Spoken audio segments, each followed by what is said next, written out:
మన ప్రభువును రక్షకుడైన యేసుక్రీస్తు వారి నామమున మీ అందరికీ వందనములండి. మరి ఉదయకాల సమయంలో దేవుని యొక్క కృపను బట్టి పరిశుద్ధాత్మ నడిపింపు ద్వారా మనమందరం కూడా దేవుని యొక్క సన్నిధిలో ఉండి మరి దేవుని యొక్క వాక్యాన్ని వినుటకు ప్రభు ఇచ్చినటువంటి కృపను బట్టి మరి ఒకసారి దేవుని నామం మహిమ కలుగును గాక. అలాగే గత వారము మనం చూసినట్లయితే హెబ్రీయులకు రాసిన పత్రిక 11వ అధ్యాయంలో మనం విశ్వాసాల పట్టికలో ఉన్నటువంటి మరి హేబేలు గురించి మనం విన్నాం. ఈ ఉదయకాల సమయంలో మరి దేవుని కృపను బట్టి మరి ఆ రెండవ వాడైనటువంటి హనోకును గురించి మనం ఎరేదు కుమారుడైనటువంటి హనోకును గురించి మనం కొద్ది నిమిషాలు దేవుని యొక్క వాక్యాన్ని మనం ధ్యానం చేసుకుందాము. మరి అపోస్తల కార్యములు 11వ అధ్యాయము అపోస్తల కార్యములు 11వ అధ్యాయం చూసినట్టయితే మనకి ఇక్కడ 5వ వచనం నుండి 5, 6 వచనం 2 వచనములు చూద్దాం. మనం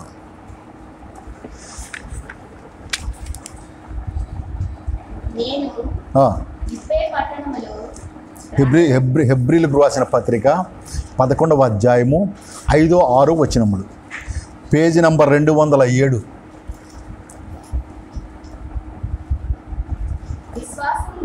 విశ్వాసమును బట్టి హానోకు మరణమును చూడకుండునట్లు కొనిపోబడెను.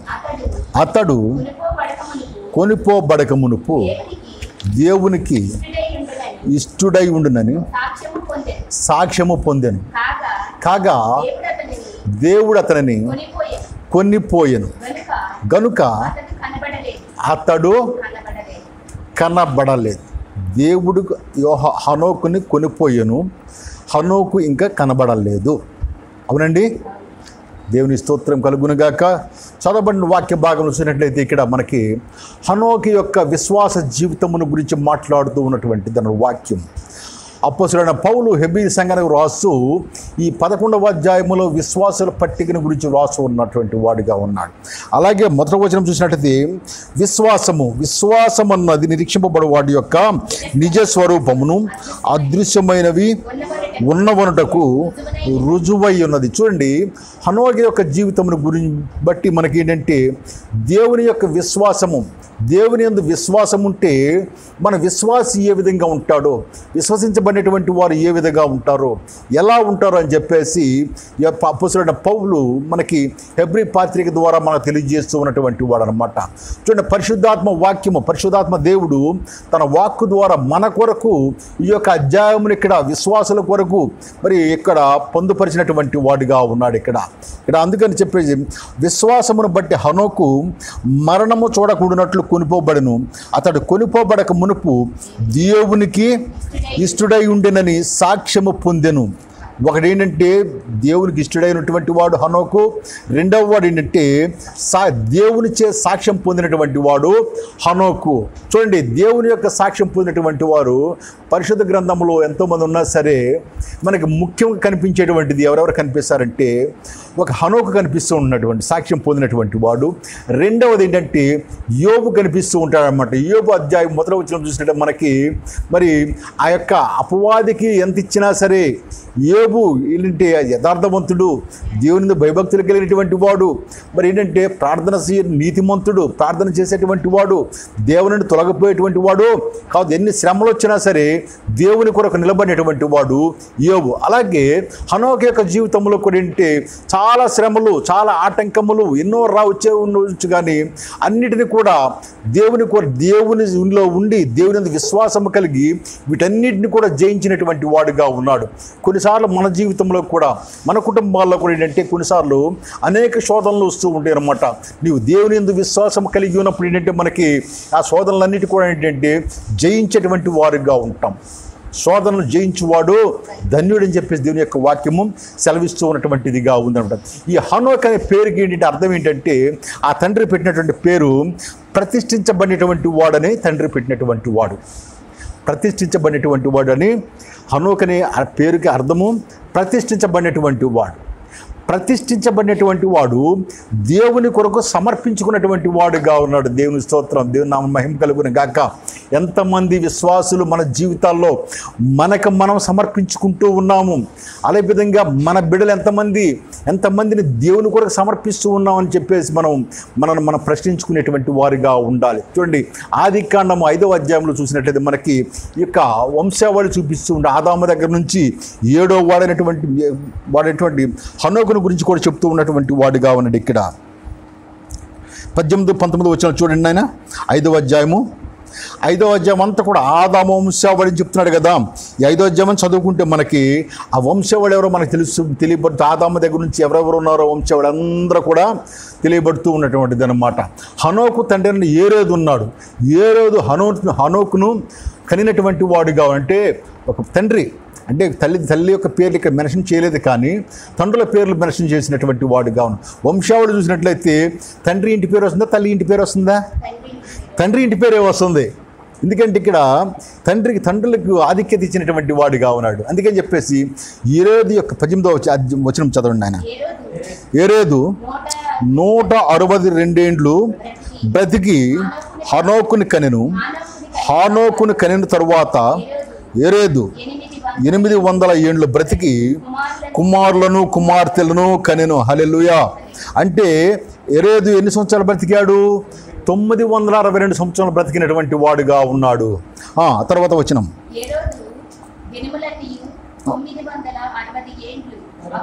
హనోకుని కనిన తర్వాత ఏరేదు 800 ఏండ్లు బ్రతికి కుమారులు కుమార్తెను కనెను.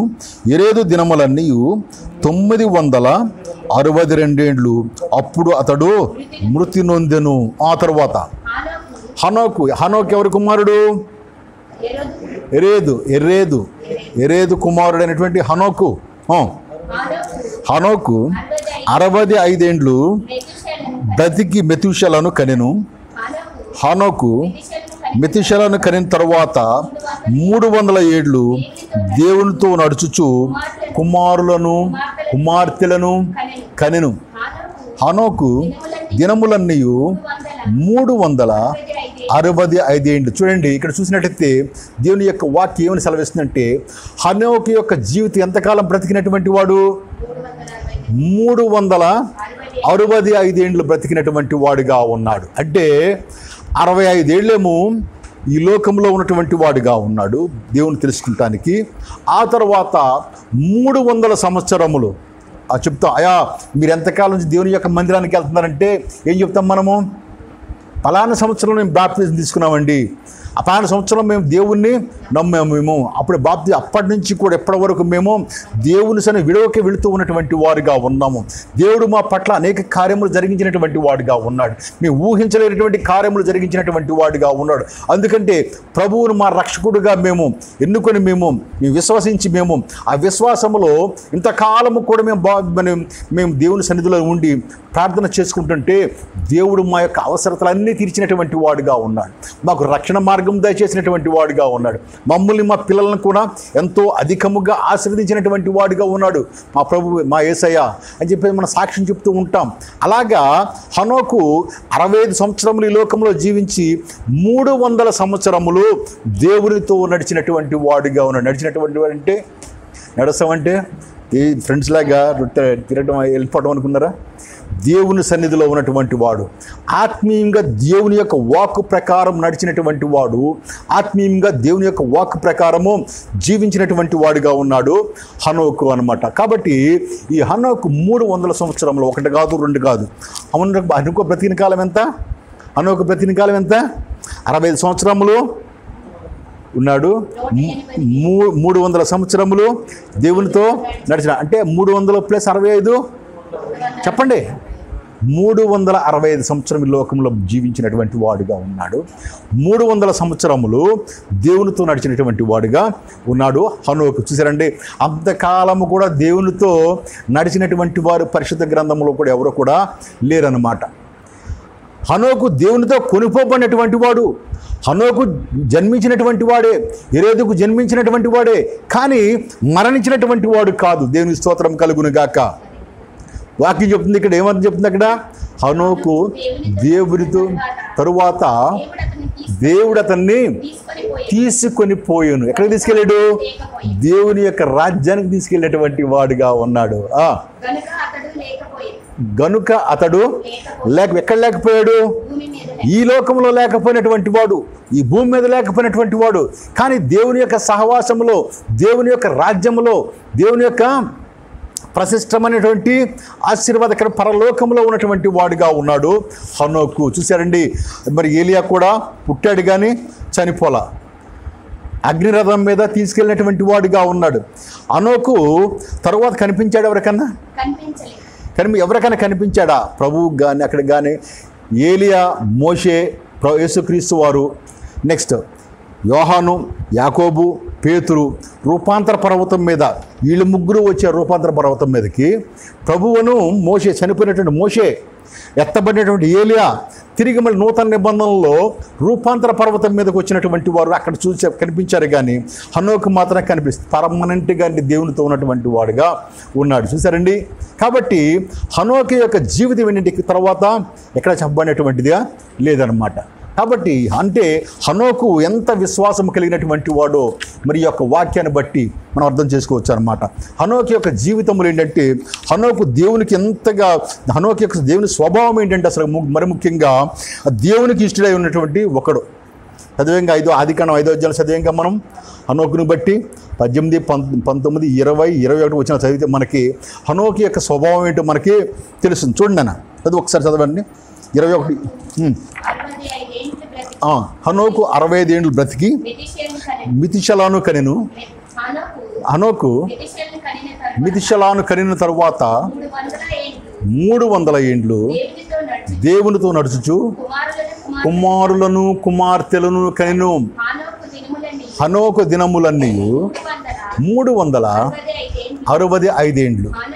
హనోకు దేవునితో నడిచిన తరువాత దేవుడు అతన్ని తీసుకొని పోయాను, అతడు లేకపోయాను.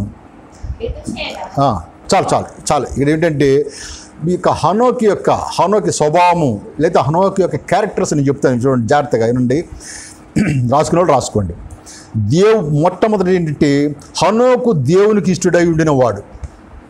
రెండవది దేవుడు ఫలము దయచేయవాడని నమ్మిన వాడు, అంటే విశ్వసించినటువంటి వాడు. దేవుడు నాకు సహాయం చేస్తాడు, నాకు ఫలం దయచేస్తాడు, దేవుని యందు విశ్వాసం కలిగి ఉన్నాం కాబట్టి దేవుడు నాకు ప్రతిఫలం ఇస్తాడని చెప్పేసి విశ్వాసముతో దేవునితో నడిచినటువంటి వాడుగా ఉన్నాడు. మూడవది ఏంటంటే దేవునితో నడిచిన వాడు అంటే విశ్వాసముతో జీవించినటువంటి వాడు అనమాట హనోకు. తర్వాత డి ఏంటంటే అంటే 4 దేవుడున్నాడని నమ్మినవాడు. మరణము చూడకుండా కొనిపోబడువాడు. ఆ తరువాత దేవుని గురించి బోధించిన వాడు. కాబట్టి ఈ యొక్క ఇన్ని క్యారెక్టర్స్ కలిగినంటే ఇవన్నీ కూడా ఏంటంటే హనోకు యొక్క జీవితం ఏంటంటే దేవునితో ఏంటంటే లీనమైపోయినటువంటిదిగా ఉందన్నమాట. మనం కూడా చాలాసార్లు చూస్తూ ఉంటాం. మరి ఏంటంటే కొంతమంది వచ్చి వాళ్ళ కార్యం నెరవేరలేదనుకోండి, ఏమైపోతారు? తిరిగి ఏమైపోతారండి? లోకంలో కలిసిపోయేటువంటి వారిగా ఉంటారు. కానీ ఇక్కడ ఏంటంటే హనోకు ఏంటంటే దేవునితో నడుచుచు కుమారులను కుమార్తెలను కన్నటువంటి వాడుగా ఉన్నాడు. దేవునిలోకి వచ్చాం, మేము దేవునికి సమర్పించుకున్నాం, మాకు వివాహం లేదు, ఏమీ లేదు, మేము హిమాలయాలకు వెళ్ళిపోతున్న వాళ్ళు చాలామంది ఉన్నారా లేరమ్మా? ఇట్లాగే ఒక సహోదరుడు చదువుకున్నటువంటి వాడు, బాగా చదువుకున్నటువంటి వాడు, దేవుడు తెలుసుకోవాలి, హూ ఈజ్ గాడ్, దేవుడు ఎవరు, అసలు ఎక్కడ ఏంటి తెలుసుకోవాలని చెప్పేసి కన్యాకుమారి నుండి కాశ్మీర్ వరకు కూడా సంచరిస్తూ ఉన్నటువంటి వాడుగా ఉన్నాడు. దేవుని తెలుసుకోవాలని చెప్పేసి వాళ్ళు అడుగుతున్నాడు, వీళ్ళు అడుగుతున్నాడు. ఎవరు లేనటువంటి వాడుగా అండి ఎలా ఉంటాడు? ఒక సాధువు వలె తిరుగుతూ ఉన్నటువంటి వాడుగా ఉన్నాయా, నేను దేవుని తెలుసుకోవాలి, ఎలాగా, ఎవరు చెప్తారు, ఎవరు బోధిస్తారని చెప్పేసి ఈ కన్యాకుమారి దగ్గర నుంచి కూడా కాశ్మీర్ దగ్గర వరకు కూడా వెళుతుంటే ఏమండి చివరికి ఏం కనుక్కున్నాడంటే గంజాయి తాగడం కనుగొన్నటువంటి వాడు. ఏం కనుగొ దేని తెలుసుకోవాలని బయలుదేరినటువంటి వాడు, దేవుని తెలుసుకోవాలని బయలుదేరినటువంటి వాడు దుర్వ్యసనకు బానిసైపోయి తన జీవితాన్ని తానే పాడు చేసుకున్నటువంటి వాడు ఉన్నాడు. దేవుని తెలుసుకోవాలంటే దేవుని మందిరానికి రావాలి, దేవుని సన్నిధికి రావాలి, దీని యొక్క వాక్యాన్ని వినాలి, దేవుని సన్నిధిలో సహవాసులు విశ్వాసులు ప్రార్థించినప్పుడు వారి యొక్క ప్రార్థన దేవుని మనసు ఇప్పి మన విశ్వాసంతో ప్రార్థన చేసినప్పుడు దేవుని కనుగొనేటువంటి వారుగా ఉంటాం. ప్రభువు ఎట్లా రక్షకుడు మనం కనుగొనేటువంటి వారుగా ఉంటాం. అంతేగాని ప్రభువుని కనుగోవాలి, కానీ ప్రభువుని కనుగొనాలని చెప్పేసి విల్లు విడి చేసి అన్ని తిరుగుతా ఉన్నాడు అనుకోండి, ఏం కనుగొంటారు? చివరికి ఏం కనుగొన్నాడు అతను? దుర్వ్యసనాన్ని కనుగొన్నటువంటి వాడు, దుర్వ్యసనానికి బానిసైనటువంటి వాడిగా ఉన్నాడు. అలాంటి జీవితాలు కదా కావాల్సినటువంటిది. అలాంటి జీవితం కాదు హనోకు ఉండినటువంటిది. దేవుని యొక్క స్వభావం కలిగినటువంటి వాడు హనోకు. కాబట్టి ఈ యొక్క హనోకు గ్రంథము కూడా ఉండేది అనమాట. దాన్ని ఏంటంటే బైబిల్లో దీన్ని విమర్శలేదు కానీ, ఇంక్లూడ్ చేయలేదు కానీ, హనోకు గ్రంథము కూడా ఒకటి ఉన్నటువంటిదిగా ఉంది. చూడండి, అంటే ఆయన విశ్వాసం ఎంత గొప్పదో చూసారా మీరు. హనోక యొక్క క్రియలు, హనోక యొక్క కార్యములు, హనోక జీవితం ఇవన్నీ కూడా లెక్కించబడినటువంటిది హనోకు. అయినా సరే దాన్ని ఏంటంటే ఎందుకనో మరి యొక్క పండితులు పరిశుద్ధ గ్రంథంలో దాన్ని ఇంక్లూడ్ చేయలేనటువంటి వారుగా ఉన్నారు. కాబట్టి 360 సంవత్సరాలు బ్రతికినటువంటి హనోకు ఏం చేయాలంటే విశ్వాసముతో దేవునితో నడిచి కొనిపోబడినటువంటి వాడుగా ఉన్నాడు. ఎంతమంది మన జీవితాలు చూస్తున్నాం, ఎంతమంది మన హృదయాలకు తెలిసి మన దేవునితో అంత్యకాలంలో ప్రభువైన యేసుక్రీస్తు వారు మధ్యాకాశానికి వచ్చినప్పుడు, సంఘం ఎత్తబడినప్పుడు దానిలో మనం ఉంటామా లేదని చెప్పేసి మనం ప్రశ్నించుకునేటువంటి వారుగా ఉండాలి. ఎంతమంది ఉన్నారు విశ్వాసముతో దేవుని కొరకు నిలబడినటువంటి వారు? శ్రమమైన, కష్టమైన, వేదనైన, బాధ అయినా సరే మనము ఎంతకాలం ఉన్నా సరే, జీవించినా సరే, నేను ప్రభువు కొరకు జీవిస్తానని చెప్పేసి మన హృదయంలో మనమే ఏంటంటే ఒక వాగ్దానాన్ని, ఒక నిరీక్షణ కలిగి, జీవితాన్ని కలిగి ఉండేటువంటి వారుగా ఉండేటువంటి వారుగా దేవుడు ఉన్నాడని నమ్మినటువంటి వాడు హనోకు. క్రైస్తవ కుటుంబంలో జన్మించినంత మాత్రాన మనం ఏంటంటే మన పరలోకానికి వెళ్తామని చెప్పేసి మనం అనుకోకూడదు. మన హృదయాన్ని మనం పరీక్షించుకోవాలి, పరిశుద్ధాత్మను పొందుకునేటువంటి వారుగా ఉండాలి. హనోకు వలె దేవునికి ఇష్టడై ఉండేట్టుగా ఉండాలన్నమాట. ఇష్టలుగా ఉండాలి దేవునికి ఇష్టలుగా ఉన్నప్పుడు ఏంటంటే మన దేవుని యొక్క సన్నిధి కొనిపోబడేటువంటి వారుగా ఉంటాం. దేవుడు మన కొనిపోయేటువంటి వాడుగా ఉండేటువంటి వాడుగా. రెండవదిగా చూసినట్టయితే మనం దేవుడు ఉన్నాడని చెప్పేసి నమ్మాలి. నమ్మి బాప్తిసం పొందువాడు రక్షించబడిన అని చెప్పేసి దేవుని యొక్క వాక్యము సెలవిస్తుంది అనమాట. కాబట్టి విశ్వాసం అనేది ఏంటంటే హనోక్కి విశ్వాసం అనేటువంటిది తన తండ్రి అనేటువంటి ఎరేదుకు లేదు. ఎరేదు యొక్క పేరు ఇక్కడ పట్టీలో చేర్చబడినటువంటిది కాదు. ఎనోషు ప్రార్థన చేసినటువంటి వాడు, షేతు కుమారుడైన ఎనోషు ప్రార్థన చేశాడు. అప్పటి నుంచి కూడా ఐదో అధ్యాయం చదువుతుంటే మనకు అన్నీ వస్తూ ఉంటాయి. అమ్మా జాగ్రత్త చదవండి, 4వ అధ్యాయం 5వ అధ్యాయం చదువుతూ ఉండండి. ఇప్పుడు ఇంటికి వెళ్ళిన తర్వాత చదువుతుంటే మనకి అన్నీ వస్తూ ఉంటే ఆ ఎనోషు కాలంలో ప్రార్థన. ఇక్కడ చూసినట్టయితే మనకి ఈ హనోకు ఏం చేయండి, ప్రార్థన and faith, prayer and faith అన్నమాట కలిగినటువంటి వాడు హనోకు. కాబట్టి ప్రార్థన విశ్వాసము రెండు కలిగినటువంటి వాడు హనోకు. కాబట్టి దేవునితో నడిచి దేవునిచే కొనిపోబడినటువంటి వాడుగా ఉన్నాడు. ఇంకా కనిపించాడా? ఇంకా అక్కడే రాయబడి ఉంది ఆయన గురించి. కొనిపోబడిన దేవుని యొక్క సాక్ష్యమే చెప్తున్నటువంటి వాక్యమే సాక్ష్యముగా చెప్తూ ఉన్నటువంటిదిగా ఉన్నాడు. కాబట్టి మన విశ్వాసం ఏంటంటే ప్రభువుని నమ్మటం అనేది ముఖ్యం. అది నమ్మటం, ప్రార్థనలో ఉండి విశ్వాసంలో దేవుని యొక్క ఆత్మ ద్వారా, దీని యొక్క వాక్కు ద్వారా, దీని యొక్క సహవాసం మనం జీవిస్తున్నప్పుడు ఆ నమ్మకం మనది ఏంటంటే విశ్వాసంలో బలపడేటువంటి వారిగా ఉంటాం. ఈ లోకంలో చూసి నమ్మేది నమ్మకం, చూడనటువంటి నిరీక్షింపబడి వాటి యొక్క నిజ స్వరూపం ఏంటంటే మనం విశ్వాసం అనమాట. అది నమ్మవలసినటువంటిది. అది మొట్టమొదటిగా ఎవరు నమ్మారు? అబ్రహాము నమ్మినటువంటి వాడుగా ఉన్నాడు. అందుకని అబ్రహాము విశ్వాసులకు తండ్రిగా ఉన్నటువంటి వాడుగా ఉన్నాడు అనమాట. కాబట్టి అలాంటి విశ్వాసం కలిగి ఉండాలి మనం. హనోకు కూడా అంతకాలము కూడా దేవుని నమ్మటం వల్ల దేవుడు ఉన్నాడని నమ్మినాడు కాబట్టి దేవునితో కొనుపోబడినటువంటి వాడిగా ఉన్నాడు. చూశారండి, ఈ సృష్టిలో మరి సూర్యచంద్ర నక్షత్రాదులు సృష్టించినటువంటి వాడు మన దేవుడు. సూర్యుడు రోజు తూర్పు నుండి తూర్పున ఉదయించి పడమరన అస్తమిస్తాడని తెలుసు కదా మనకి. మనుషులు కూడా అంటాం పలానా తారీఖున అస్తమించిన రాస్తారు. సూర్యుడు అస్తమిస్తాడా అంటే వాళ్ళు దిగిపోయిన దాన్ని బట్టి మనం అస్తమిస్తాడని చెప్తాం. అంటే ఇక ఈ రాత్రికి లేడు, ఇంకా రాత్రి రోజు సూర్యుడు లేడని చెప్పి అస్తమిస్తాడు. మనుషులు చనిపోయిన సరే అస్తమిస్తా అంటాడు. అస్తమించినటువంటి మానవుడు తిరిగి బ్రతుకుతాడా? ఎందుకని? సూర్యుడు అస్తమించి మరి బ్రతుకుతున్నా మళ్ళీ పొద్దున్న వస్తున్నాడుగా. అమ్మా అదేంటంటే దేవుని యొక్క సృష్టి అన్నమాట. మానవుడు మంటి నుండి తీయబడ్డాడు, తిరిగి మట్టి అయిపోవాలి. కానీ హనోకు యొక్క జీవితంలో ఏంటంటే, ఆత్మీయ జీవితంలో అంటే దేవుని చే కొనిపోబడినటువంటి వాడుగా ఉన్నాడు. ఈ సూర్యుడు ఉన్నాడు మనకి. మరి ఏ మాత్రం కొంచెం దిగినా సరే మనం బ్రతుకుతామో చనిపోతాం, మసైపోతాం కదా అందరం. మనం మనుషులే కాదు, పశువులే కానీ, జంతువులే కానీ, మరి మొక్కలే కానీ, కుక్కలే కానీ, ఎవరైనా సరే మాడిపోతాం అన్నమాట. మనం గాలి లేదనుకోండి, ఒకరోజు ఏదో అరగంట గాలి, అసలు ప్రపంచ లోకంలో గాలి లేదనుకో ఏమైపోతాం? ఇవన్నీ సృష్టించింది ఎవరు? దేవుడే. ఏంటంటే దేవుని యొక్క సృష్టి అంటే అది కన్నులకు కనిపించదు. మన ఆత్మకు ఏంటంటే అంత త్వరగా నమ్మేటువంటి వారు కాదు. సృష్టి మాత్రం నమ్ముతాం, కానీ సృష్టికర్తను మాత్రం నమ్మడానికి చాలా కష్టంగా ఉంటుంది మనకి. దేవుడు ఇదంతా కూడా సృష్టించబోతే మనము మన జీవితంలో మనం ఇక్కడ ఒక గంట కూడా మనం జీవించేటువంటి వారు కాదు మనం. అలాగే చూసినట్టు ఇక్కడ మరి సముద్రం వేసవి కాలంలో ఏం చేస్తూ ఉంటుంది? ఒకసారి ఎండిపోయింది నాకు సముద్రం, మన పరిస్థితి ఎలా ఉంటుంది తెలుసా మీకు? విపరీతమైనటువంటి ఎండ, వేడి తట్టుకోలేరు. తిరిగి ఏం చేస్తుంది? మళ్ళీ సముద్రంలో కొంత ఎండిపోయినా సరే ఆవిరిగా అది ఏంటంటే వచ్చి చల్లదానాన్ని ఇస్తూ ఉంటుంది, మంచులాగా కరిగిస్తూ ఉంటుంది, మనకి ఆక్సిజన్ కూడా ఇస్తూ ఉన్నటువంటిదిగా ఉందన్నమాట. కాబట్టి దేవుని యొక్క సృష్టి ఏంటంటే అది సృష్టికర్త.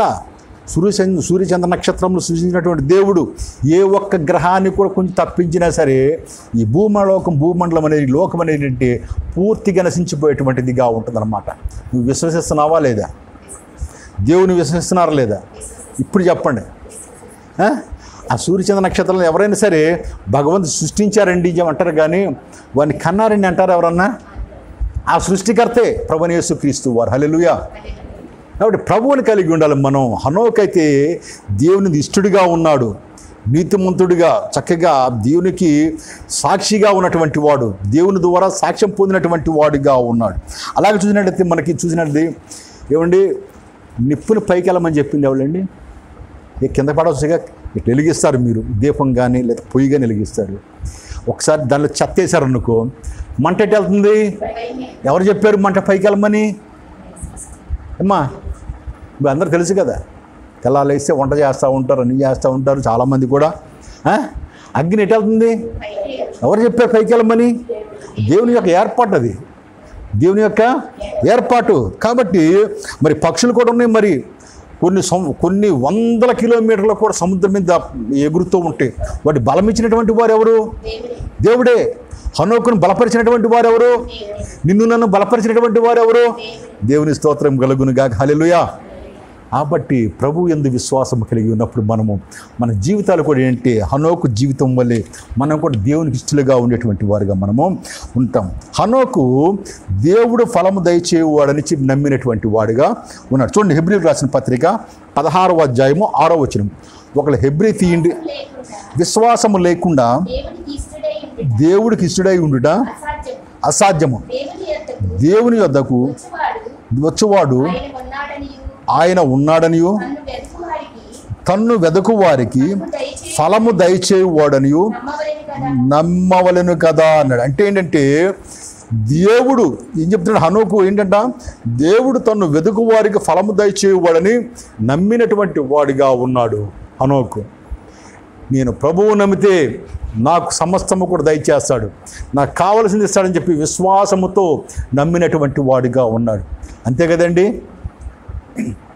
రోగం వస్తే దేవుని మందిరానికి వస్తారు, తగ్గిన తర్వాత మళ్ళీ ఎక్కడ కనిపించడు. ఇక్కడ ఒకసారి మా ఇంటి దగ్గర కుర్రాడు ఒక మంచి స్పీడ్గా వచ్చాడు అనమాట. అయ్యా నేను బాప్తిజం తీసుకోవాలండి, అర్జున్ అయ్యగారు నేను బాప్తిజం తీసుకోవాలండి అని చెప్పాను. ఎందుకురా అని చెప్పాను. ఎందుకని చెప్తే లేదు నేను బాప్తిజం తీసుకోవాలనుకుంటున్నాను నేను అన్నాడు. ఇంకేమైనా అనారోగ్యం ఏమైనా ఉందేమో, లేకపోతే బాగాలేదేమో, చివరి దశలో ఉన్నాడేమో అని చెప్పి అనుకుంటున్నాను నేను. ఎందుకురా అంటే మా మరదలు చనిపోయిందండి ఎయిడ్స్ వచ్చి, మా పాపాలను ఒప్పుకొని బాప్తిజం తీసుకోవాలని చెప్పి అంటున్నాడు. వచ్చి తీసుకున్నాడు, మన దగ్గర తీసుకున్నాడు, అదే టబ్లో తీసుకున్నటువంటి వాడు బాప్తిజం తీసుకున్నాడు.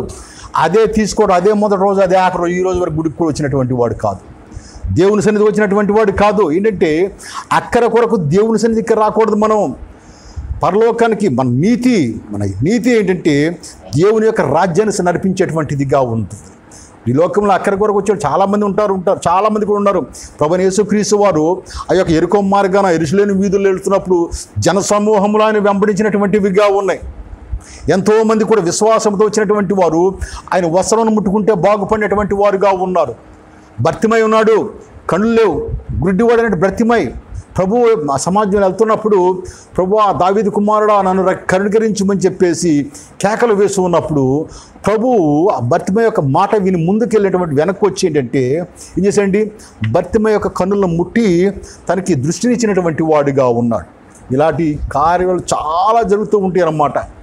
దేవుని గురించి రావాలి, మనం దేవుని కొరకు రావాలి. మన హృదయాన్ని, మన కుటుంబాన్ని, మన వ్యక్తిగత జీవితము రక్షణలో కొనసాగి మనం అంతం వరకు కూడా దేవునికి నమ్మకస్తులుగా జీవించేటువంటి వారిగా మనము ఉండాలి. కాబట్టి ప్రభువును కలిగినటువంటి వాడు హనోకు దేవుడు ఫలము దయచేశాడని చెప్పేసి ఎంతో విశ్వాసంతో ఉన్నటువంటి, ఫలం దయచేటువంటి ఆదరించేటువంటి వాడుగా ఉన్నాడు. దేవుడు ఆరాధించేటువంటి వాడు, ఆదరించేటువంటి వాడు, మరి ఆదుకునేటువంటి వాడు, క్షమించేటువంటి దేవుడు అని చెప్పి తెలుసుకున్నటువంటి వాడు మరి హనోకు. కాబట్టి మరి మన ఎడల ప్రత్యేకమైన శ్రద్ధను కనపరిచే దేవుడు కను. కాబట్టి అందుకే హనోకు 300 సంవత్సరములు దేవునితో నడిచినటువంటి వాడిగా ఉన్నాడు. దేవుని యొక్క సహవాసం చేసి తెలుసుకునే సత్యాలు ఏంటంటే ఆయన ఫలం ఇచ్చేటువంటి వాడని, ఆయన ఉన్నాడని చెప్పేసి నమ్మినటువంటి వాడిగా ఉన్నాడనమాట. అందుకని చెప్పి దావీదు తన కుమారుడైనటువంటి సొలొమోనుతో చెప్తూ ఉంటాడు. మొదటి దినవృత్తాంత గ్రంథంలో చూసినాడు 28వ అధ్యాయంలో 9వ వచనంలో ఏం చెప్తాడంటే, దావీదు తన కుమారుని సొలొమోనుకు, నా కుమారుడా, తీసారా చదవనమ్మా, మొదటి దినవృత్తాంతంలో 28వ అధ్యాయం తీసారా, నేను తీనా, మొదటి దినవృత్తాంతంలో అమ్మా, నా కుమారుడు సొలొమోను, దావీదు తన కుమారుడు సొలొమోను చెప్తున్నాడు. దావీదుకి ఇష్టడైనటువంటి కుమారుడు సొలొమోను అంటే సమాధానకర్త అని అర్థము. దావీదు ఎంతగానో ప్రేమించినటువంటి, అలాగే తండ్రి అయిన దేవుడు కూడా ఏంటంటే సొలొమోను ప్రేమించినటువంటి వాడుగా ఉన్నాడు. సొలొమోను ఏర్పాటు చేసుకున్నటువంటి వాడుగా ఉన్నాడు. సొలొమోను చే దేవుని యొక్క యెరూషలేము దేవాలయాన్ని కట్టించుకున్నటువంటి వాడుగా ఉన్నాడు. అంత గొప్ప పేరు ప్రఖ్యాతులు గంచినటువంటి సొలొమోనుతో తండ్రి అయినటువంటి దావీదు చెప్తూ ఉన్నటువంటి వాడు, నా కుమారుడా సొలొమోనా, నీ తండ్రి యొక్క దేవుడైన యెహోవా అందరి హృదయములను పరిశోధించువాడు, ఆలోచనలన్నీ సంకల్పములన్నీ ఎరిగిన వాడై ఉన్నాడు. నీవు ఆయనను తెలుసుకొని హృదయపూర్వకముగా మనఃపూర్వకముగాను ఆయనను సేవించుము. ఆయనను వెతికిన ఎడల ఆయన నీకు ప్రత్యక్షమగును. హనోకు దేవుని వెతికినటువంటి వాడుగా ఉన్నాడు. కాబట్టి దేవునితో సహవాసం కలిసి 300 సంవత్సరములు కూడా దేవునితో నడిచినటువంటి వాడుగా ఉన్నాడు. అందుకని సొలొమోనుకి చెప్తున్నాడు, తండ్రి ఆయన్ని వెతుకు, నీకు ప్రత్యక్షమగును. నీవు ఆయన విసర్జించిన ఎడల ఆయన నిన్ను నిత్యము త్రోసివేయును. ఒక్కసారి దేవుని విసర్జించావంటే forever you will be thrown out అనమాట. ఎప్పటికీ కూడా ఇక నిన్ను ఆయన తోసివేసేటువంటి వాడుగా ఉంటాడు. కాబట్టి హెచ్చరిక చేస్తూ ఉన్నటువంటి వాడు, నీవు ఆయనను వెతికిన ఎడల ఆయన నీకు ప్రత్యక్షమగును. నీవు ఆయనను విసర్జించిన ఎడల ఆయన నిన్ను నిత్యముగా త్రోసివేరు. కొద్దిసేపు కాదండి, నిత్యం అంటే ఏంటి, పర్మనెంట్గా అనమాట త్రోసివేరు. కాబట్టి నీ యొక్క జీవితంలో, నీ యవన జీవితంలో, నీ వ్యక్తిగత జీవితంలో, నీ కుటుంబ జీవితంలో నువ్వు ఎలాగుండాలో నువ్వు జాగ్రత్తగా ఉండు. ప్రభువుని కలిగి ఉండు. ప్రభువుని ఎప్పుడు కూడా వెతికేటువంటి వాడిగా ఉండు. ఆనాడు హనోకు ఏ విధంగా వెతికాడు, ఆనాడు నోవాహు ఏ విధంగా నిలబడి ఉన్నాడు దేవుని కొరకు, ఆ విధంగా నీవు కూడా ఏంటంటే వెతికేటువంటి వాడుగా, ప్రభువుని కలిగి ఉండేటువంటి వాడుగా ఉండాడు. బాలుడైనటువంటి సమూయేలు కూడా చిన్నతనం నుంచి ప్రభువుని తెలుసుకున్నటువంటి వాడుగా ఉన్నాడయ్యా. నీవు కూడా ఏంటంటే దేవుని వెతికేటువంటి వాడిగా ఉండని చెప్పేసి దీని యొక్క వాక్యము సెలవిస్తూ ఉన్నటువంటి వాడిగా. అలాగే సామెతల్లో ఏంటంటే దినవృత్తాంత గ్రంథములో దావీదు తన కుమారుడు చెప్తూ ఉన్నటువంటి వాడు. సామెతల గ్రంథము 8వ అధ్యాయం చూసినట్లయితే 8వ అధ్యాయం 17వ వచనం చూసినట్లయితే మనకి సొలొమోను మనకు చెప్తూ ఉన్నటువంటి వాడిగా ఉన్నాడు. దేవుని స్తోత్రం. ఏం చెప్తున్నాడు? నన్ను ప్రేమించు వారు నేను ప్రేమించుచున్నాను, నన్ను జాగ్రత్తగా వెతుకువారు నన్ను కనుగొందురు. ప్రభువుని ఎలా విధంగా వెతకాలట? జాగ్రత్తగా వెతకాలి. ఏమండి, ఒక దొంగోళ్ళు ఇప్పుడు గోల్డ్ స్మగ్లర్స్ ఉన్నారు, లేకపోతే డాన్లు ఉన్నారు, వీళ్ళందరూ పట్టుకుంటాకి ఎన్నెన్నో టీములు ఎలా వెతుకుతూ ఉంటాయండి? జాగ్రత్తగా వెతుకుతూ ఉంటాయి. కానీ మన ప్రభువుని వెతకాలంటే ఎలా ఉండాలట? జాగ్రత్తగా వెతకాలి. ఈ లోక సంబంధించిన వాటిని పట్టుకుంటాకి ఈ మనుషులంత విధంగా వెతుకుతున్నప్పుడు మరి ప్రభువుని పరలోకం మన తండ్రిని పట్టుకోవాలంటే, మనం వెతకాలంటే ఏం చేయాలంటండి? ఎలా ఉండాలి? మనం జాగ్రత్తగా వెతికేటువంటి వారిగా ఉండాలి. జాగ్రత్తగా అంటే ఏంటంటే మన హృదయం అటు ఇటు వెళ్ళేటువంటిదిగా ఉండకూడదు. ప్రభువు తట్టే, ప్రభువు వైపే, ప్రభు సన్నిధిలో, ప్రభు యొక్క సహవాసంలో ఉండి మనం ప్రభువుని ఎతికి మనము మన కుటుంబం కూడా ఏంటంటే వర్ధిల్లించబడే కుటుంబముగా ఉండాలి. అబ్రహాము కుటుంబం వల్ల, నీతిమంతుల కుటుంబం వల్లే ఉండేటువంటి వాడుగా ఉండాలన్నమాట. హనోకు యొక్క జీవితంలో కూడా ప్రభువును 300 సంవత్సరములు కూడా మరి దేవునితో వెతికి దేవునితో నడిచినటువంటి వాడుగా ఉన్నాడు హనోకు. అందుకని చెప్పేసి దేవుని చే కొనిపోబడినటువంటి వాడుగా ఉన్నాడు హనోకు. హల్లెలూయా, హల్లెలూయా. కాబట్టి చూడండి, ఈ యొక్క హనోకు జీవితం ఏంటంటే మన జీవితాలకు హెచ్చరికగా ఉన్నటువంటిదిగా ఉంది. అవునండి, యోసేపు యొక్క జీవితం చాలా కష్టంతో కూడుకున్నటువంటిది. బానిసగా వేయబడినటువంటి వాడుగా ఉన్నాడు, చెరసాలకు వెళ్ళినటువంటి వాడుగా ఉన్నాడు, పొతీఫరు గృహంలో అనేకమైన అవమానం కలిగినటువంటి వాడుగా ఉన్నాడు. అయినా సరే ప్రభువును వెతుకుతూనే ఉన్నటువంటి వాడు, ప్రభు సహవాసం విడిచినటువంటి వాడు కాదు. ఏ ప్రాంతంలో ఎక్కడున్నా సరే ప్రభువు కొరకు నిలబడినటువంటి వాడుగా ఉన్నాడు. ప్రభు యొక్క ప్రార్థనలు ఏంటంటే బలపడినటువంటి వాడుగా ఉన్నాడు. కాబట్టి యోసేపు మనకు హెచ్చరికగా ఉన్నటువంటి వాడుగా ఉన్నాడు. హనోకు ఒక హెచ్చరికగా ఉన్నటువంటి వాడుగా ఉన్నాడు మనకి. అక్కడ మన సంసోను కూడా మనకి ఒక హెచ్చరికగా ఉన్నటువంటి వాడు. సంసోను యొక్క జీవితం ఏంటంటే నాజీరు చేయబడినటువంటి వాడు, బలవంతుడు, దేవుని యొక్క శక్తి బలము ఇచ్చినటువంటి వాడు. ఆయన నాజీరు చేయబడినటువంటి వాడు, దేవుని యొక్క ప్రజలను విడిపిస్తానని చెప్పి దేవుడు ఏర్పాటు చేసుకున్నటువంటి వాడుగా ఉన్నాడు. న్యాయాధిపతుల గ్రంథంలో చదివితే తెలుస్తూ ఉంటుంది మనకి. కాబట్టి చివరికి ఏమైపోయాడండి? స్త్రీలోడిపోయినటువంటి వాడు, బానిసలచే పట్టబడినటువంటి వాడు. చివరికి స్థితి ఏమైపోయిందంటే తన కళ్ళు కూడా పెరిగి వేయబడినటువంటివిగా ఉన్నాయి. చివరికి దేవా ఒక్కసారి నన్ను జ్ఞాపకం చేసుకో తండ్రి.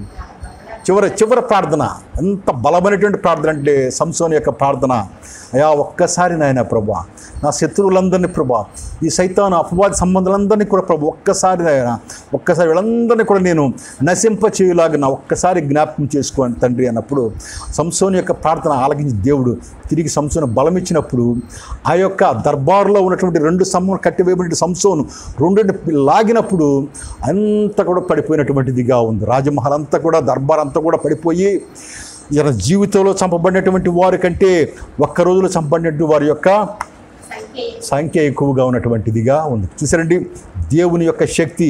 సంసోను యొక్క ప్రార్థన ఆలకించినటువంటి దేవుడు నీ ప్రార్థన నా ప్రార్థనకు ఆలకించేటువంటి వాడుగా ఉంటాడు. హనోకు యొక్క ప్రార్థన ఆలకించినటువంటి దేవుడు నీ ప్రార్థన నా ప్రార్థన ఆలకించేటువంటి వాడుగా ఉంటాడు.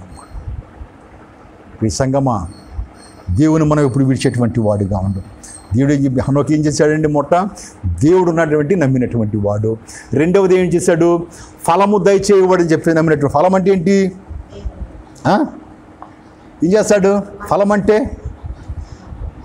మనకు కావలసినన్ని కూడా మంచి మంచి ఫలములు, ఆశీర్వాదములు, ఏమండి దీవెనలు ఇచ్చేటువంటి వాడుగా ఉంటాడు. అంతేకాదు తండ్రి యొక్క సహవాసము కూడా మనకి ఇచ్చేటువంటి వాడుగా మనకి ఉంటాడనమాట. అలాగా చూసినట్టు సొలొమోను అంటే సమాధానకర్త అని చెప్పాను కదా, నేను చెప్పానా లేదా? సొలొమోను అంటే అర్థం ఏంటంటే సమాధానకర్త. హనోకు అంటే అర్థం ఏంటి?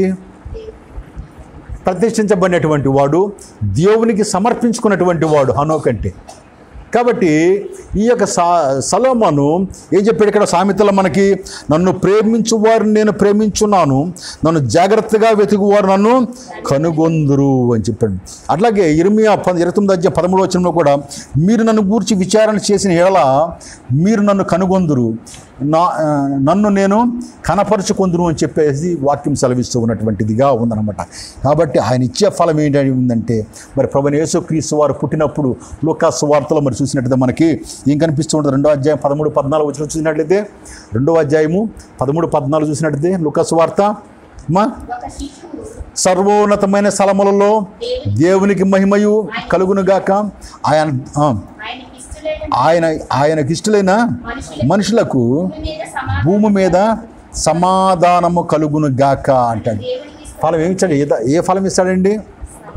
ఏ ఫలం ఇచ్చాడు ఇక్కడ? సమాధాన ఫలం ఇచ్చినటువంటి వాడుగా ఉన్నాడు. సమాధాన ఫలము. ఈ లోకంలో సమాధానం లేకుండా ఉన్నటువంటి ప్రజలు ఉన్నారు. ఎంతోమంది కూడా ఇంట్లో తండ్రికి తల్లికి పడుకున్నటువంటిది ఉంది, బిడ్డలకి తల్లిదండ్రులకు పడినటువంటిదిగా ఉంది, బిడ్డలకు పడినటువంటిది ఉంది. అలాంటి గృహాలను కూడా ఏంటి చేస్తాడంటే దేవుడు సమాధాన పరిచేటువంటి వాడుగా ఉంటాడు. నీ సమాధానం కావాలంటే దేవుని యొక్క సన్నిధిలో నువ్వు మోకరించు. నీవు నీ కుటుంబం కూడా దేవుని సన్నిధిలో మోకరించినప్పుడు మనకేంటి సమాధానం ఇచ్చేటువంటి దేవుడిగా ఉన్నాడు. ఆ తర్వాత చూసినట్లయితే మన పునరుద్ధానం, మరి దేవుడు పునరుద్ధానంలో లేచిన తర్వాత ఆయన మన కొరకు శిలువ మరణం పొందాడు, సమాధి చేయబడినటువంటి వాడు, తిరిగి పునరుద్ధానుడై లేచినటువంటి వాడుగా ఉన్నాడు. పునరుద్ధానుడై లేచిన తర్వాత కొందరు స్త్రీలు అక్కడికి వెళ్ళినప్పుడు ఏమంటాడు అక్కడ? అయ్యో ఖాళీ సమాధి ఉందని చెప్పేసి వాళ్ళు ఏడుస్తూ భయపడి ఉంటారు అనమాట. ఏమంటాడండి అక్కడ ప్రభు? మీరు భయపడకుడి ఏమంటాడు ఇక్కడ? మీకు సమాధానము కలుగునుగాక అంటాడు. మీకు శుభము కలుగునుగాక, భయపడకుడి, మీకు శుభము కలుగునుగాక. మొదట ఏమిస్తాడు మనకి? సమాధానం. ఫలములో ఏమిస్తాడు? సమాధానం ఇస్తాడు. రెండోది ఏంటంటే ధైర్యపరిచేటువంటివిగా ఉంటాడు. మూడవది ఏంటంటే మీకు శుభము కలుగునుగా. I wish you good luck అని చెప్తాం మనం చెప్తూ ఉంటాం. ఫర్ ఎగ్జామ్కి వెళ్తుంటే పిల్లలు మనం చెప్తాం, yes I wish you good luck, బాగా రా ఎగ్జామ్ అని చెప్తూ ఉంటాం. మనం లేచి ఆ దేవుడు పునరుద్ధానుడై మన కొరకు మరణించినట్టు యేసు తిరిగి లేచినటువంటి వాడుగా ఉన్నాడు. మన రక్షణ ఇచ్చేటువంటి దేవుడిగా ఉన్నాడు మనకి. ఆయన ఏంటంటే మన నిరీక్షణ, ప్రభు వస్తాడా, మెస్సీ వస్తాడని చెప్పేసి అనాలోచనలో అన్యులుగా ఉన్నటువంటి వారికి ఏంటంటే ఇది ఒక గుర్తుగా ఉన్నటువంటిదిగా ఉంది.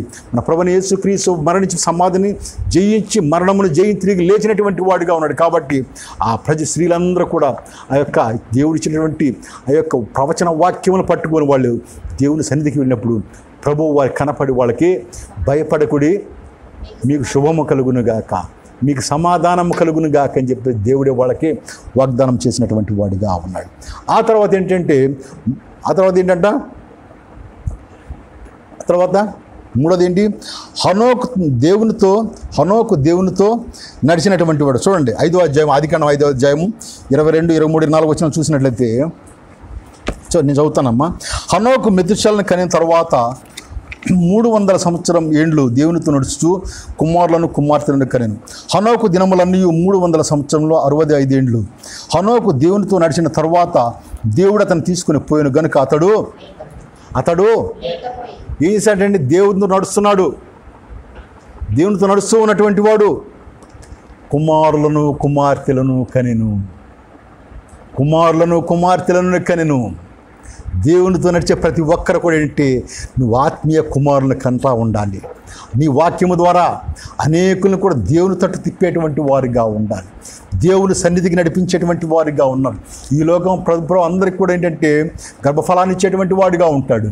వాటితో పాటు ఏంటి? ఆత్మీయ నడకలో ఉన్నటువంటి హనోకు ఏం చేశాడండి? కుమారులను కుమార్తెలను కనేటువంటి వాడు. అంటే ఆత్మీయ కుమారులను కుమార్తెలను కలిగిన. ఎంతమంది మనం దేవుని సన్నిధికి వస్తున్నాం, ఎంతో కాలం చూస్తున్నాం. మన ద్వారా ఎంతమంది దేవుని సన్నిధికి రాబడినటువంటి వారుగా ఉన్నారు, ఎంతమంది రక్షించబడినటువంటి వారుగా ఉన్నారు. మన హృదయాలను మనం పరీక్షించుకునేటువంటి వారుగా ఉండాలి. ప్రియ సంగమా, జాగ్రత్త. దేవుని సన్నిధి మనకు వస్తున్నామని కాదు, ఇతరులకు కూడా నువ్వేంటంటే దేవుని యొక్క వాక్యాన్ని బోధించి దేవుని గురించి బయలుపరిచి నువ్వేంటంటే వారిని ఒక నశించిపోయేటువంటి ఆత్మను తిరిగి దేవుని సన్నిధికి నడిపించిన విధంగా మనము ఉండేటువంటి వాడిగా ఉంటాం. హనోకు దేవునితో నడిచిన తర్వాత దేవుడు అతను తీసుకుని పోయిన గనుక అతడు లేకపోయినట్టు. పుట్టినప్పటి నుంచి కూడా కొంతకాలానికి, సంవత్సరం 2 ఏళ్ళకి ఆ బిడ్డను నడవకపోతే ఎంత బాధపడతామండి మనం? చెప్పండి. మన బిడ్డ సంవత్సరానికి నడుస్తాడమ్మా, సంవత్సరం నడుస్తాడు కదా. ఆ నడుగులేసంటే మనం పడిపోతాడు, పట్టుకుంటూ ఉంటాం. మనం వెనక్కి పడతాడు, ముందుకు పడతాడు. అమ్మో రాళ్ళు ఉండే, అమ్మో గచ్చిది, ఏమి అమ్మో ముళ్ళు ఉన్నాయి, రప్పలు ఉన్నాయి అని చెప్పేసి పడిపోతాడని చెప్పేసి మనం పెట్టుకుంటాం. అలా అలా అలా అన్న తర్వాత కొంతకాలం తర్వాత మనకు దొరకకుండా ఆడే పరిగెడతా ఉంటాడు. వస్తున్నాం, ఇంతకాలం మనం వస్తున్నాం, మనము దేవుల్లో ఇంకా కుంటివారిగా ఉంటున్నావా, దేవుల్లో పరిగెట్టేటువంటి వారిగా ఉంటున్నాం మనం. హనోకు దేవునితో నడిచినటువంటి వాడు, సంతోషంలో నడిచినటువంటి వాడు, ఫలభరితమైనటువంటి జీవితం పొందుకుంటా నడిచినటువంటి వాడు, దేవుని విశ్వసించినటువంటి వాడిగా ఉన్నాడు, ప్రేమ కలిగినటువంటి వాడిగా ఉన్నాడు. అందుకని చెప్పి దేవుని నడుచుతే అంటే ఏంటంటే మనము దేవుని పట్టుకొని విడిచిపెట్టేటువంటి వారు, అనుదినము ప్రతిదినము కూడా దేవుని యొక్క సహవాసము ప్రార్థనలో ఉండేటువంటి వారిగా ఉండాలి. దేవుని యొక్క వాక్యాన్ని ధ్యానం చేసుకునేటువంటి వారిగా మనము ఉండాలన్నమాట. కాబట్టి మొదటి ఏంటంటే విశ్వాసము మొదటిది. రెండవది ఏంటంటే సహవాసము, దేవుని సన్నిధిలో ఉండేటువంటిది. మూడవది ఏంటంటే ఆయనకి ఇష్టలై ఉండుట ఆవశ్యకత ఉన్నటువంటిదిగా ఉంది. ఆయనకి ఇష్టలై ఏంటి, మీకు ఇష్టం లేని వాళ్ళు ఎవరు మీతో పాటు తీసుకెళ్తారా చెప్పండి. ఒక పని మీద, ఒక వ్యవహారం మీద వెళ్తున్నారు, లేదా ఒక వివాహ సంబంధం మీద వెళ్తున్నారు, మీకు ఇష్టం లేనటువంటి వారిని మీరు తీసుకెళ్తారా? అస్సలు తీసుకెళ్ళరు. అమ్మో వాడు చెప్పగా ఉన్నట్టు తీసుకెళ్ళకపోగా వాడు చెప్పగా ఉన్నట్ట. చెప్తే ఏమవుద్ది? చెప్తేనే పని కుంపు అయిపోద్ది అనుకుంటున్నారు, తీసుకెళ్తేక మొత్తము కుంపై. కానీ హనోకు దేవునికి ఇష్టడుగా ఉన్నటువంటి వాడు, దేవుడి చేత ఫలాన్ని పొందుకున్నటువంటి వాడు. ఇవన్నీ పొందుకునే కారణం ఏంటంటే హనోకు దేవుడు ఉన్నాడని నమ్మినటువంటి వాడు, దేవుని యందు నిరీక్షణ కలిగినటువంటి వాడుగా ఉన్నాడు హనోకు. కాబట్టి మనం ఏంటంటే ప్రేమ కలిగి ఉండాలి. దేవుని ప్రేమించినటువంటి వాడు హనోకు. కాబట్టి ఎలా ఉన్నాడంటే అతను దేవునితో నడిచినటువంటి వాడు, దేవుడు ఉన్నాడని నమ్మాడు, దేవుడు ఫలమిస్తాడని నమ్మాడు. తర్వాత దేవునితో నడిచినటువంటి వాడు, కుమారులను కుమార్తెలను కూడా కనినటువంటి వాడుగా ఉన్నాడు. చూసారా పరిశుద్ధ గ్రంథంలో మరి చాలామంది కూడా కొంతమంది నాకు తెలిసిన ఉన్నారండి. మా ఇంటి దగ్గర, మా ఏరియా చుట్టుపక్కలంతా కూడా చర్చ, మేము దేవుని కొరకే ప్రతిష్ఠించుకున్నామండి, మా జీవితంలో వివాహం మేము అస్సలు చేసుకోం అన్నారు. ప్రార్థనకి వెళ్తున్నారు. అంతకుముందు అక్కడికి వెళ్ళి అక్కడికి వెళ్ళి ప్రార్థన చేసి వచ్చేటువంటి వారుగా ఉన్నారు. అవన్నీ మర్చిపోయి పెళ్లి చేసుకొని ఒక్కోడికి 5-6 పిల్లలకు పడినటువంటి వారుగా. ఏంటమ్మా పెళ్లి చేసుకున్నారు చిన్నప్పుడు నువ్వు అంటే, ఏమో అంకులు మా అమ్మ మా నాన్న చేశారు, అమ్మ నాన్న చేశారట. పెళ్లి చేసుకోవడం తప్పు కాదు, పెళ్లి చేసుకున్నట్టమని తప్పు. అది దేవుడు ఆదాముకు సాటినట్టు సహవాసం చేసినటువంటి వాడా లేదా? సాటినట్టు సహకారి కావాలి మనకి. అవనిచ్చినటువంటి వాడుగా ఉన్నాడు, వాళ్ళ ద్వారా బిడ్డలు కలిగినటువంటి వారుగా ఉండాలి. భూమిని నింపమన్నాడు దేవుడు. ఆదికాండంలోనే మీరు ఫలించి భూమిని నింపుడి అన్నాడు. భూమిని నింపాలంటే దేంతో నింపాలి? బూడితో కాదు, బిడ్డలతో నింపాలి. ఫలించాలి. ఫలభరితమైన జీవితానికి ఏంటంటే భూమిని నింపమే, మందిరాన్ని నింపాలి. దేవుని యొక్క మందిరం నిండిందంటే బిడ్డల యొక్క నడిపింపు, బిడ్డల యొక్క విశ్వాసము, బిడ్డల యొక్క నశించిపోయిన ఆత్మలకు ప్రయాసపడతానని చెప్పి అది ఒక సింబల్ అనమాట. అది ఏంటంటే గొర్రెని కనాలని చెప్పేసి ఉంటుంది. ఏమా గొర్రె గాడిదని కంటదా? గొర్రె గాడిదని కంటదా? కానీ గొర్రెని కల గొర్రెలు మనమందరం కూడా దేవుని యొక్క గొర్రెలై ఉన్నాము. కాబట్టి దేవుని యొక్క మందిరాన్ని, నా ఇల్లు నింపమంటాడు దేవుడు. కానీ దేవుని యొక్క మందిరం నింపబడాలంటే మనం ఇతరుల వాక్యం బోధించి మనం ఇతరులను దేవుని సన్నిధికి నడిపించేటువంటి వారిగా మనము ఉండాలన్నమాట. చూసారండి, ఈ సంసార జీవితంలో కూడా మరి చాలామంది కూడా మన ఉద్యోగం అని, మన పని అని, పిల్లలని, అవని ఇవని చెప్పేసి ఇలాగ వీటి కూడా ప్రయాసపడుతూ ఉంటారు. కానీ దేవుని గురించి ప్రయాసపడేటువంటి వారు తక్కువగా ఉంటారు. దేవుని గురించి ప్రయాసపడు. నీ బిడ్డలు, నీ సంగతి, నీ కార్యము, నీ బిడ్డల యొక్క జీవితము అన్నీ కూడా ప్రభు హస్తానికి అప్పగించినప్పుడు వాళ్ళందరూ కూడా ఏంటంటే ఆశ్రయించబడేటువంటి వారిగా ఉంటారు. ఆ బిడ్డల గురించి నువ్వు ఏం పట్టించుకోవసరలా. నువ్వు చేయాల్సింది ఏంటంటే ఆ బిడ్డలకు ప్రార్థన నేర్పు, దీని యొక్క వాక్య ధ్యానం నేర్పు, దేవుని సన్నిధికి వెళ్తాం నేర్పినప్పుడు ఆ బిడ్డలు త్రోవ తప్పేటువంటి వారిగా వాళ్ళు ఉంటారన్నమాట. వాళ్ళు ఎప్పుడు కూడా రక్షణ మార్గంలో ప్రభు యేసుక్రీస్తు వారి యొక్క మార్గంలో నడిచేటువంటి వారిగా ఉంటారు వాళ్ళు. కాబట్టి సంసార జీవితమును కూడా కొనసాగించినటువంటి వాడు కుమారులను కుమార్తెను కనెను, అతడు కొనిపోబడును, ఇక లేకపోయాను. హల్లెలూయా. అంటే అంత ఇష్టడిగా ఉండి దేవునితో కొనుకోబడినటువంటి వాడుగా ఉన్నాడు హనోకు. అలాంటి జీవితం దీని ఫలితం ఏంటంట, హనోకు యొక్క జీవితంలో కొనిపోయిన తర్వాత దీని ఫలితం ఏంటంటే చూసినట్లయితే ఇక్కడ మనకు విశ్వాసమును బట్టి హనోకు మరణం చూడకూడనట్లు కొనుకోబడిన అతడు కొనుకోబడక మునుపు దేవునికి ఇష్టడై ఉండెను సాక్ష్యము పొందాను. కాగా దేవుడు అతన్ని కొనిపోయాను గనుక అతడు లేకపోయాను. చివరిగా ఏంటంటే హనోకు ఇతరులకు, అన్యులకు, అవిశ్వాసులకు కూడా ఆ 300 సంవత్సరములు కూడా బోధించినటువంటి వాడుగా ఉన్నాడు. యోధా పత్రికలో చూడండి, యోధా పత్రిక సరే 227వ పేజీ చూడండి, ప్రకటన ముందు ఉంటుంది. 227వ పేజీ యోధా పత్రిక చూసినట్టు అమ్మా 14-15 వచ్చిన చదవండి. ఆయన ఆదాము మొదలుకొని 7వ వాడైన హనోకు కూడా వీరిని గురించి ప్రవచించి ఇట్లా నేను ఇదిగో అందరికీ తీర్పు తీర్చుటకును వారిలో భక్తిహీనులందరూ భక్తిహీనముగా చేసిన వారి భక్తిహీన క్రియలన్నిటిని గూర్చియు భక్తిహీనులైన పాపులు తనకు విరోధముగా చెప్పిన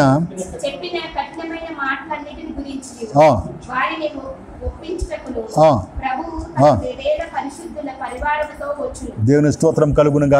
చూడండి ఇక్కడ యోధా పత్రిక అంత్య దినముల గురించి మాట్లాడుతూ ఉన్నటువంటిదిగా ఉందన్నమాట. చూడండి, అంత్య దినములు, అంత్యకాలంలో, రాబో కాలంలో ప్రభువైన యేసుక్రీస్తు వారు మధ్యాహాసం నుంచి సంఘము మరి కలుసుకున్నప్పుడు మరి గురించి ఆ సమయం గురించి మాట్లాడుతూ ఉన్నటువంటి వాడు ఏం చెప్తున్నాడు ఇక్కడ, ఆదాము మొదలుకొని 7వ వాడైన హనోకు. ఇక్కడ కూడా చూసాం కదా మనం ఆదికాండం 5వ అధ్యాయంలో కూడా ఆదాము దగ్గర నుంచి మరి హనోకు వరకు 7 తరములు అన్నమాట. 7 తరములు ఉంటాయి. 7వ వాడైనట్టు హనోకు వీరిని గూర్చి ప్రవచించి ఇట్లా నేను ఇదిగో అందరికీ తీర్పు తీర్చుటకును వారిలో భక్తిహీనులందరూ